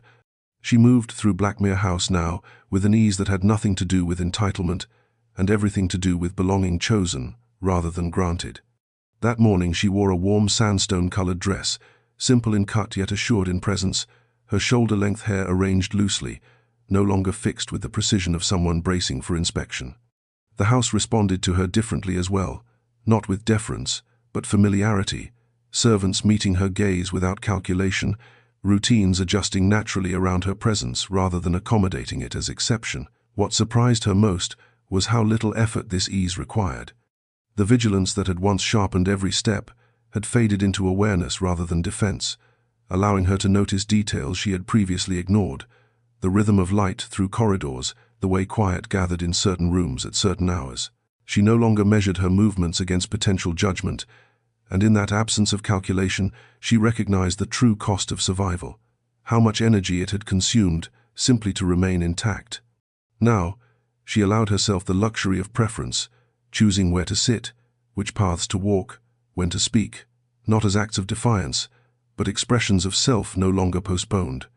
Edmund observed the shift without comment, understanding that naming it would reduce it, and he found in her composure a reflection of his own recalibration. Power, he realized, did not reside solely in command or refusal, but in the capacity to create space where others could stand without diminution. He felt no urge to define Evelyn's place, because it had defined itself through consistency, through presence sustained without apology. His role beside her had altered accordingly, less guardian than counterpart, attentive without oversight, aligned without control. Their shared moments grew quieter, marked by routine rather than consequence, and in that ordinariness lay something profoundly earned. They discussed estate matters, books, the rhythms of seasons approaching, conversations no longer weighted by implication, and Evelyn found herself contributing without hesitation, her perspective neither deferred nor challenged reflexively. Edmund welcomed this not as concession, but enrichment, recognizing that partnership was revealed most clearly in mundane exchange rather than declaration. As the day unfolded, Evelyn stood at one of the upper windows, looking out across the grounds where she had once walked uncertainly, and the contrast settled gently rather than sharply. She had not been elevated above judgment, nor had the world reshaped itself to accommodate her comfort, yet she stood now on ground that felt firm beneath her feet. The knowledge brought neither triumph nor relief, only readiness, the sense that whatever lay ahead would be met without erasure. Edmund joined her briefly, their exchange unremarkable to any observer, yet charged with recognition. This was not the culmination of struggle, but its transformation, the point at which survival gave way to participation. Evelyn understood then that standing fully beside him required neither declaration nor defense, only the continued choice to remain present as herself, and in that quiet alignment, she stepped fully into the life she had claimed, not as offering or exception, but as equal. Edmund found that legacy announced itself not in titles or records, but in the quieter consequences of choice, the subtle ways authority reshaped itself once conscience had been allowed to speak without restraint. He reviewed correspondence now with a different attentiveness, no longer weighing advantage alone but impact, aware that each decision reinforced the boundaries he had drawn publicly. Some replies arrived cautiously, others not at all, and he accepted the unevenness as evidence rather than inconvenience, proof that power exercised with principle did not always produce harmony, but did produce clarity. He felt the weight of this recalibration most acutely in moments of solitude, when the absence of expectation revealed how thoroughly he had once relied upon it and how deliberately he had set it aside. Evelyn observed this evolution with quiet understanding, recognizing in his restraint the same discipline she had practiced for years, now redirected rather than imposed. She wore a muted terracotta dress that afternoon, the color warm without insistence, her shoulder-length hair arranged simply, and she moved through shared spaces with ease earned rather than assumed. Watching Edmund navigate consequence without complaint deepened her respect, not because sacrifice impressed her, but because consistency did. He did not seek acknowledgement for what he had relinquished, nor did he frame endurance as virtue, and in that absence of performance, she recognized a steadiness that matched her own. Their conversations reflected this shift, turning toward matters of continuity rather than crisis, discussing plans shaped by intention rather than reaction. Edmund spoke openly of changes he wished to implement, not as declarations of reform but adjustments grounded in experience, and he invited Evelyn's perspective without hesitation or defensiveness. She offered it freely, not softened to preserve hierarchy, and he received it without assertion, the exchange marked by trust rather than negotiation. In these moments, partnership revealed itself not as arrangement, but as alignment sustained through mutual regard. The broader world adjusted unevenly, some interpreting Edmund's recalibration as retreat, others as evolution, and he allowed both readings to exist without correction. Legacy, he understood now, was not defined by unanimous approval, but by coherence between action and principle. Evelyn shared this understanding in her own way, recognizing that acceptance gained through compromise would have demanded erasure, and that what remained after resistance was often more durable than what had been preserved through compliance. As evening settled, they walked together along the edge of the grounds, the path familiar yet altered by experience, and the quiet between them felt companionable rather than charged. Edmund reflected inwardly on the man he had been before Evelyn's arrival, the ease with which silence had once substituted for consent, and he acknowledged the change without regret. Evelyn, sensing the weight of his reflection, did not interrupt, understanding that growth did not require witness to be valid. When they turned back toward the house, the future felt neither predetermined nor precarious, but open, shaped now by choices made with awareness rather than habit. Edmund understood that his legacy would not be measured solely by what he had protected or preserved, but by what he had refused to become, and Evelyn, walking beside him with composure intact, recognized that this refusal had created space not only for her dignity, but for a shared life grounded in principle rather than power. The proposal came without pageantry, shaped deliberately to avoid the trappings of obligation that had haunted every earlier decision. Edmund chose the late afternoon when the house settled into its gentler quiet, the light softened by cloud rather than ceremony, and he asked Evelyn to walk with him along the terrace, where the stone held the day's warmth without spectacle. She wore a soft linen-colored dress, unadorned and comfortable, her shoulder-length hair left loose against the breeze, because nothing about this moment required armor or display. He did not stop her at a threshold, did not arrange the setting to impress, and she understood at once that whatever he meant to say would be offered without leverage. He spoke plainly, not of rescue or completion, but of choice sustained over time. He acknowledged the path they had walked, the refusals that had shaped it, the consequences borne without complaint, and he made it clear that what he offered now carried no expectation beyond honesty.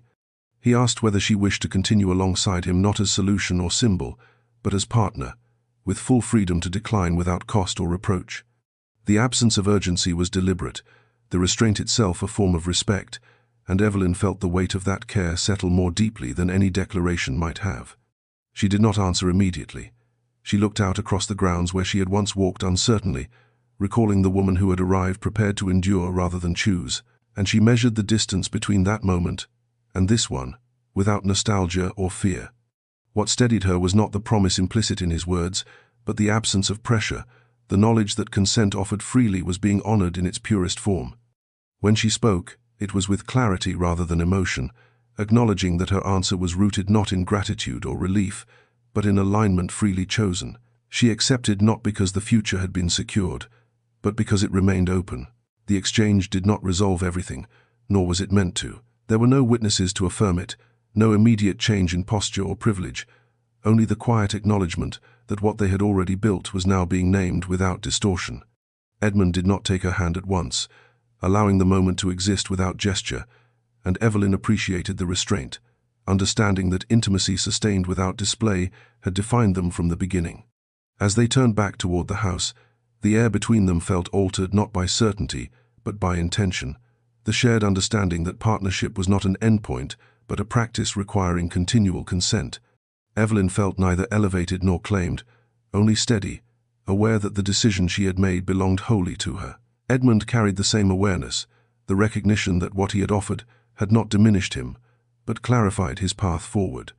In the quiet that followed, both understood that this proposal marked not the end of struggle, but the beginning of something chosen without coercion, shaped by the same principles that had guided every refusal and every stand they had taken together.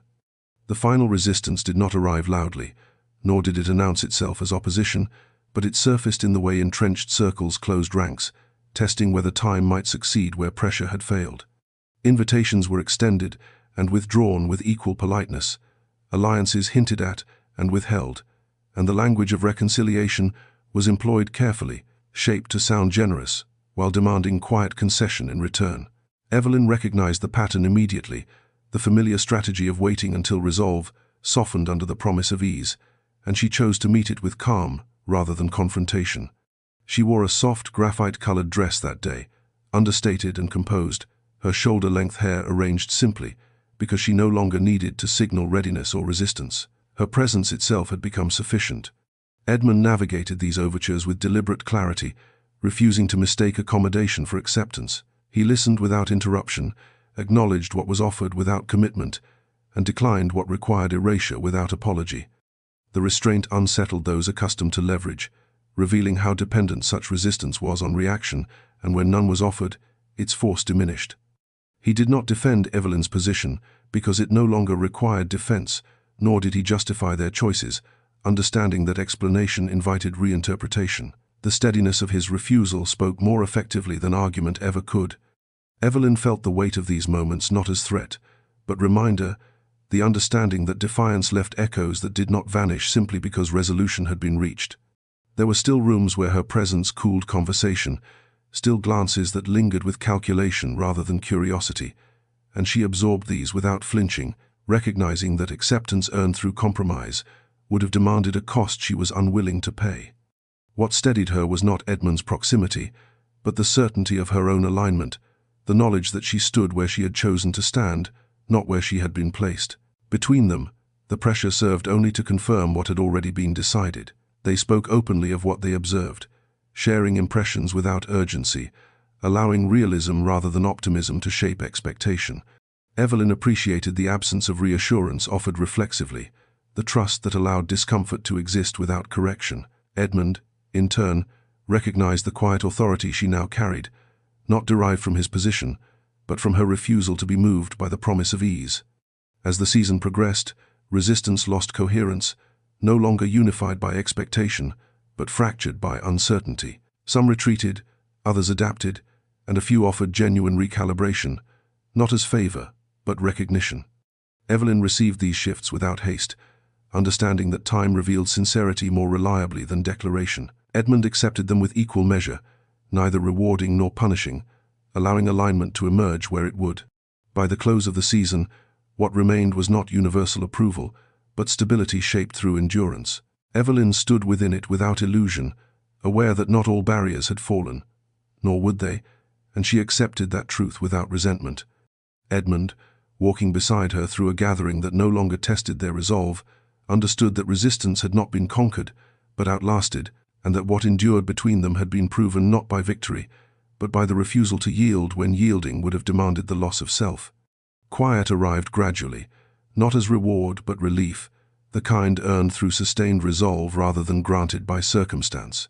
The house settled into a rhythm unmarked by vigilance, days shaped by routine rather than anticipation, and Evelyn felt the difference most clearly in the absence of rehearsal, the way she moved without anticipating response. She wore a soft, oatmeal-colored dress one morning, practical and unassuming, her shoulder-length hair loosely arranged, and found herself lingering over small choices that had once been rushed through, selecting a book without considering how it might be read by others, choosing a chair for comfort rather than visibility. The ordinariness felt unfamiliar at first, a space she had rarely been allowed to inhabit, and she let it settle slowly, trusting that ease could be learned. Domestic moments replaced spectacle. Meals passed without measured glances, conversations unfolded without implication, and the quiet carried a density that felt earned rather than imposed. Evelyn took pleasure in details once overlooked: the warmth of afternoon light along the corridor, the sound of rain gathering against the windows, the steady comfort of rooms that no longer asked her to justify her presence. She found herself laughing more often, not in release but recognition, the understanding that joy did not require an audience to be valid. The shift was subtle but profound, the transformation of survival into participation. Edmund moved within this quiet with equal adjustment, discovering that authority exercised without constant resistance felt different, less sharpened, more grounded.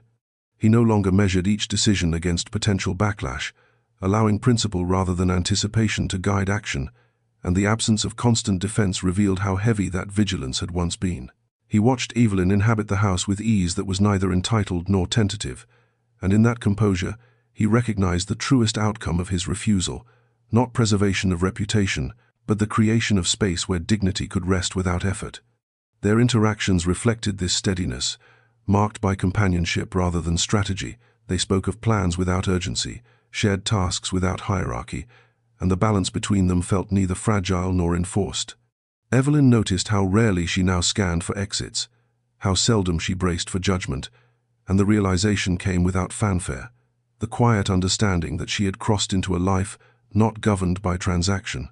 Edmund sensed the same shift, the easing of tension that allowed presence to replace posture, and he accepted it with gratitude, unburdened by triumph. As weeks passed, the house itself seemed to respond, routines adjusting naturally around shared presence rather than accommodating it as exception. Evelyn tended to small matters with unremarkable authority, Edmund deferred without ceremony, and the simplicity of these exchanges revealed how thoroughly equality had settled into practice. There were still reminders of what had been risked, echoes of resistance that surfaced in distant correspondence or guarded encounters beyond the estate, but within these walls, quiet endured. One evening, as dusk softened the edges of the day, Evelyn stood at the threshold between rooms, aware of how little effort it now took to remain, and the recognition felt complete without needing articulation. Edmund joined her without comment, their proximity unremarkable to any observer, and in that ordinariness lay the truest measure of what had been achieved, not a victory proclaimed, but a peace sustained, shaped through choice repeated, until it no longer required defense. Reflection came not as regret, but reckoning, the kind that sharpened gratitude without softening memory. Evelyn found herself thinking often of the narrow margin by which her life had avoided being sealed by transaction, the precariousness of standing at the edge of a future defined by agreement rather than consent. The memory no longer unsettled her as it once had, but it remained present, a quiet reminder of how easily endurance could have been mistaken for willingness, how close she had come to being absorbed into a narrative not of her making. She wore a muted rose dress that afternoon, understated and warm, her shoulder-length hair arranged simply, and as she moved through the familiar rooms, she felt the weight of contrast settle gently rather than sharply, the difference between what had been expected of her and what she had claimed. She did not romanticize what had passed. The cost had been real, born in isolation, misunderstanding, and risk that had demanded more from her than comfort ever could. Yet she recognized now that survival had given way to something steadier, the ability to look back without flinching, to hold the full shape of the journey without needing to justify it. The knowledge brought a quiet strength, not rooted in triumph, but in the certainty that she had remained intact through forces designed to diminish her. That endurance, once a necessity, had become a choice, and the distinction mattered. Edmund shared this reflection in his own way, aware that his declaration had not only altered Evelyn's path, but his own understanding of responsibility. He considered the ease with which he might once have accepted convenience disguised as duty, and the clarity that had followed refusal. What remained with him was not pride, but awareness, the recognition that power left unexamined invited harm through omission rather than intent. He felt no regret for what had been lost, only resolved to remain accountable to the principles that had reshaped his course. They spoke of these reflections not as confession, but acknowledgement, sharing moments of quiet recognition without the need to resolve what had already settled. Evelyn appreciated that Edmund did not frame her near loss as evidence of his intervention, nor did he diminish the cost she had borne, and in that restraint she felt the final easing of imbalance. What had been risked belonged to her story, not his defense, and honoring that truth preserved its meaning. As evening approached, they walked the grounds together, the path familiar, the light softening the edges of memory rather than obscuring them. Evelyn felt the steadiness of her steps, no longer measuring distance from escape, and Edmund sensed the same grounding within himself, the alignment of action and principle, no longer strained by vigilance. The past did not vanish, nor did it demand repentance, and in that acceptance lay its resolution. When they turned back toward the house, Evelyn understood with quiet clarity that what had nearly been taken from her had sharpened, rather than scarred, her sense of self. Edmund, walking beside her without comment, recognized that refusal, once spoken, continued to require presence, and that presence, sustained without compromise, had preserved not only her future, but the integrity of the life they now shared. The conclusion arrived without announcement, not marked by ceremony or spectacle, but by the quiet certainty that nothing remained provisional.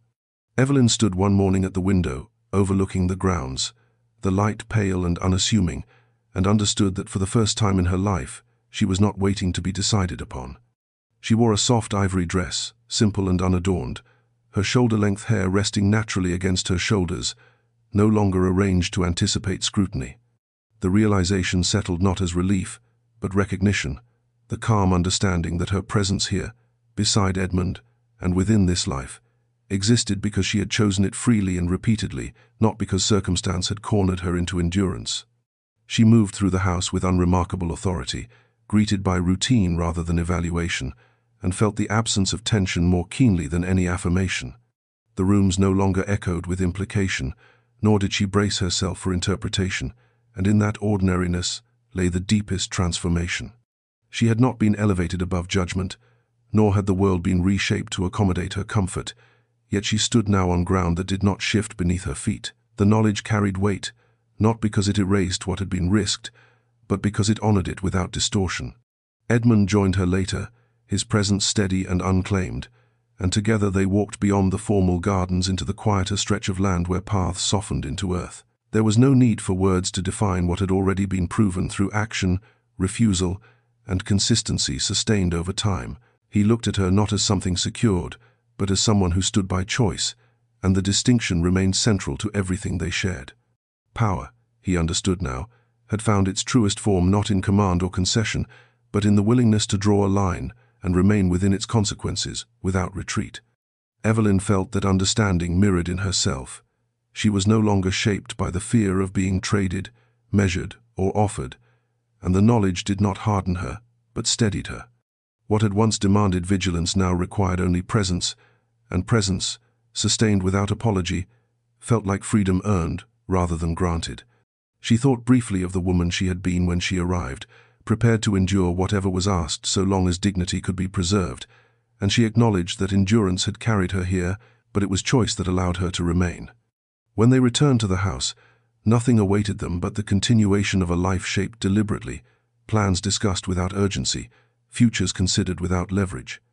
Evelyn understood then that the declaration Edmund had once made, the word non-negotiable spoken in defense of her autonomy, had not bound her to him, but freed her to stand beside him without debt or diminution. The meaning of it had evolved, no longer a shield raised against injustice, but a foundation upon which equality had been built and sustained. As evening settled, Evelyn stood beside Edmund, neither ahead nor behind, and felt the completeness of the journey without needing to mark it. She had not been claimed, rescued, or redeemed. She had been seen, respected, and chosen, and just as importantly, she had chosen in return. In that mutual recognition lay the true ending, not a triumph over society, but the quiet permanence of a life no longer shaped by transaction, where love endured not because it was declared, but because it was lived, openly, deliberately, and without condition.